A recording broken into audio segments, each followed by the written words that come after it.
નમસ્કાર મિત્રો, સ્વાગત છે તમારો મારી ચેનલમાં। તો આજે આપણે ખૂબ જ ટેસ્ટી અને ચટપટો એવો એકદમ સરળતાથી બની જાય તેવો નાસ્તો બનાવશું।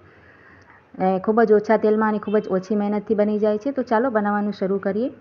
તો તેના માટે આપણે એક બાઉલમાં અહીંયા 1 કપ પૌવા લઈ લઈશું। તો તમે અહીંયા જાડા કે મોટા કોઈ પણ પૌવા લઈ શકો છો। પૌવાને આપણે 2-3 પાણીથી સારી રીતે વોશ કરી લેવાના છે। અને વોશ કરી લીધા પછી આપણે તેનું પાણી જે છે ને નિતારીને આ રીતે સ્ટ્રેનરમાં લઈ લેવાના અને પછી આ રીતે બાઉલમાં ફરીથી લઈ લઈશું, સારી રીતે સ્ટ્રેન થઈ જાય પછી। અને ત્યાર પછી તેમાં અડધો કપ આપણે દહીં એડ કરી દેવાનું છે। અહીંયા ખાટું દહીં આપણે એડ કરવાનું છે। તમે દહીંની જગ્યાએ છાશ પણ લઈ શકો છો। અને અડધો કપ ચણાનો લોટ એટલે કે બેસન એડ કરી દઈશું। અને હવે ત્રણેય વસ્તુને આપણે સારી રીતે ચમચીની મદદથી આ રીતે મિક્સ કરી લઈશું। બેસન નાખ્યો છે એટલે તેને સરસ રીતે લમ્સ ના પડે એ રીતે સારી રીતે તેને સ્મૂધ એક બેટર બનાવીને રેડી કરી લઈશું આ રીતે। અને ત્યાર પછી આપણે તેને સાઈડ પર રાખી દઈશું અને આગળની બીજી પ્રોસેસ કરી લઈશું। તો અહીંયા મેં એક બાઉલમાં એક કાચા બટેકાને સારી રીતે ધોઈને છોલીને લઈ લીધો છે।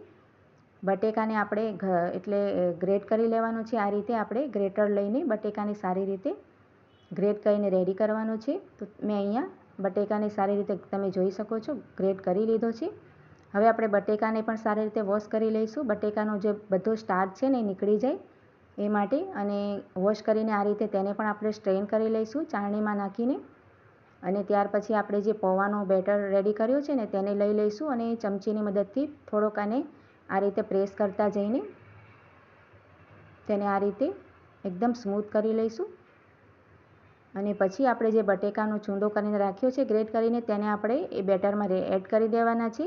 તમે જોઈ શકો છો એ રીતે બટેકાને પણ આપણે સારી રીતે પૌવાના બેટરમાં એડ કરી દેવાના છે। આ રીતે સારી રીતે મિક્સ થઈ ગયા પછી આપણે તેમાં સ્વાદ પ્રમાણે મીઠું એડ કરી દઈશું। અને ત્યાર પછી તેમાં આપણે થોડુંક પાણી એડ કરીશું। બહુ ઘટ્ટ છે એટલે અહીંયા 2 થી 3 ચમચી પાણી એડ કરીને આપણે તેને ફરીથી મિક્સ કરી લીધો છે। હવે અહીંયા મેં 5 ચમચી જેટલી અજમો, અડધી ચમચી જેટલો કાળા મરીનો પાવડર, અડધી ચમચી જેટલા ચીલી ફ્લેક્સ અને 1 ચપટી જેટલી હિંગ નાખી છે। અડધી ચમચી ચાટ મસાલો એડ કરવાનો છે। અડધી ચમચી ગરમ મસાલો નાખી દઈશું। અને અહીંયા આદુ અને લીલા મરચાં એડ કરી દઈશું। 2 લીલા મરચાંને ઝીણા સમારી લીધા છે અને અહીંયા ઝીણી સમારેલા કોથમીર એટલે કે ધાણા એડ કરી દઈશું। અને હવે બધી જ વસ્તુને સારી રીતે મિક્સ કરી લેવાનું છે। અહીંયા તમે લાલ મરચાંનો ઉપયોગ કરી શકો છો પણ આપણે લીલા મરચાં અને કાળા મરીનો પાવડર નાખ્યો છે એટલે મેં લાલ મરચાં નથી એડ કર્યા। અને ત્યાર પછી આપણે ફરીથી 1-2 ચમચી પાણી એડ કરીને તેનું સરખું આપણે આ રીતે બેટર સારી રીતે રેડી કરી લઈશું। આ રીતે તેની કન્સિસ્ટન્સી રાખી છે, તમે જોઈ શકો છો એ રીતે। અને હવે આપણે ગેસ ઉપર એક કઢાઈ કે પેન રાખી લઈશું અને તેમાં 2 નાની ચમચી તેલ એડ કરી દઈશું। તેલ સારી રીતે ગરમ થઈ જાય એટલે આપણે રાઈ નાખી દઈશું અડધી ચમચી જેટલી, અડધી ચમચી જેટલો જીરો નાખી દઈશું। બંને સારી રીતે આપણે કકડવા દઈશું અને 1 ચમચી જેટલા સફેદ તલ એડ કરી દઈશું। ત્રણેય વસ્તુને સારી રીતે આપણે આ રીતે સાંતળી લેવાના છે। અને ત્યાર પછી આપણે જે બેટર રેડી કર્યો છે ને તે એમાં આપણે આ રીતે નાખી દેવાનું છે। અહીંયા આપણે ગેસની ફ્લેમ મીડિયમ રાખવાની છે તો સારી રીતે આ કૂક થઈ જાય અને નીચે તળિયામાં ચોંટે નહીં એટલા માટે। હવે આપણે તેને સતત હલાવતા રહીને તેને જ્યાં સુધી ઘટ્ટ ન થઈ જાય ને ત્યાં સુધી આપણે તેને હલાવતા જવાનું છે અને સારી રીતે આપણે તેને કૂક કરવાનો છે, કાચો ન રહે તે રીતે। તો અહીંયા બહુ જ જલ્દીથી તે આપણે ઘટ્ટ થવા લાગે છે એટલે આ રીતે તમે ચમચાની મદદથી ચારે બાજુથી આપણે હલાવતા જઈશું તેને અને તેને સરસ રીતે આપણે કૂક કરવાનું છે। તો તમે જોઈ શકો છો આપણો જે બેટર છે ને એકદમ ઘટ્ટ થવા માંડ્યો છે। તો આ રીતે એકદમ ડોના ફોર્મમાં આવી જાય ને ત્યાં સુધી આપણે તેને ચલાવતા રહીશું અને ધીમી આંચ પર તેને સરસ રીતે આપણે કૂક કરી લેવાનું છે।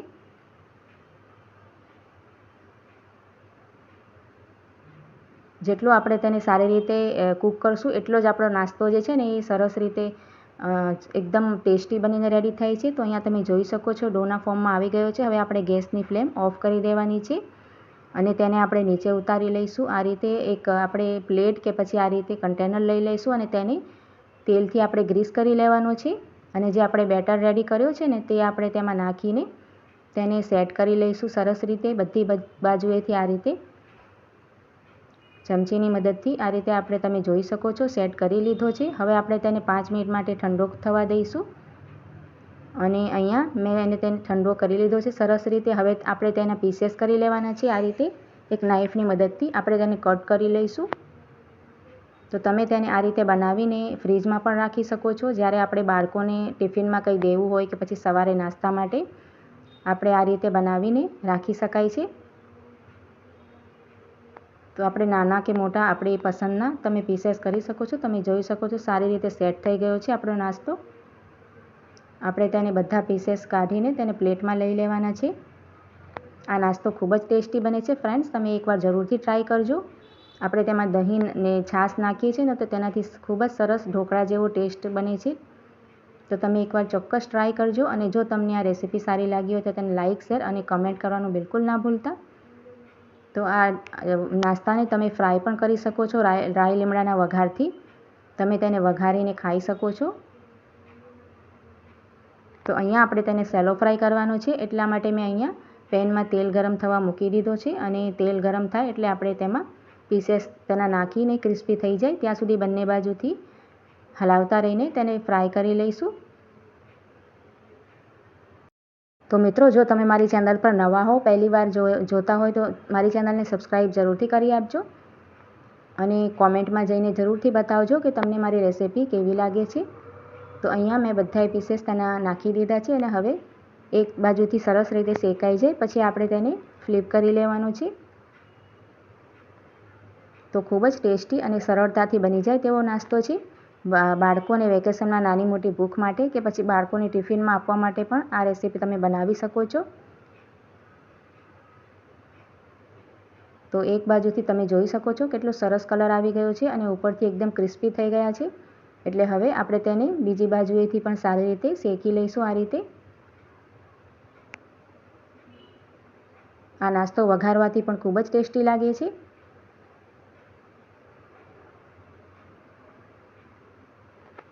તો અહીંયા બંને બાજુથી સારી રીતે સરસ કલર આવી ગયો છે. એટલે હવે આપણે તેને આ રીતે પ્લેટમાં લઈ લઈશું.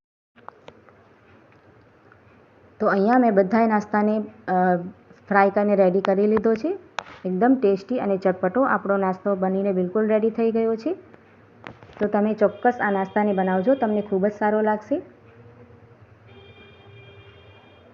સાંજે ચા માટે પણ આપણે આ નાસ્તો બનાવીને રેડી કરી શકાય છે એકદમ સરળતાથી અને ખૂબ જ ઓછી મહેનતમાં બનીને તૈયાર થઈ જાય છે. તેનો ટેક્સચર પણ ખૂબ જ સરસ આવ્યો છે, ઉપરથી એકદમ ક્રિસ્પી છે. તો ચાલો મળીએ નવા વિડીયોમાં.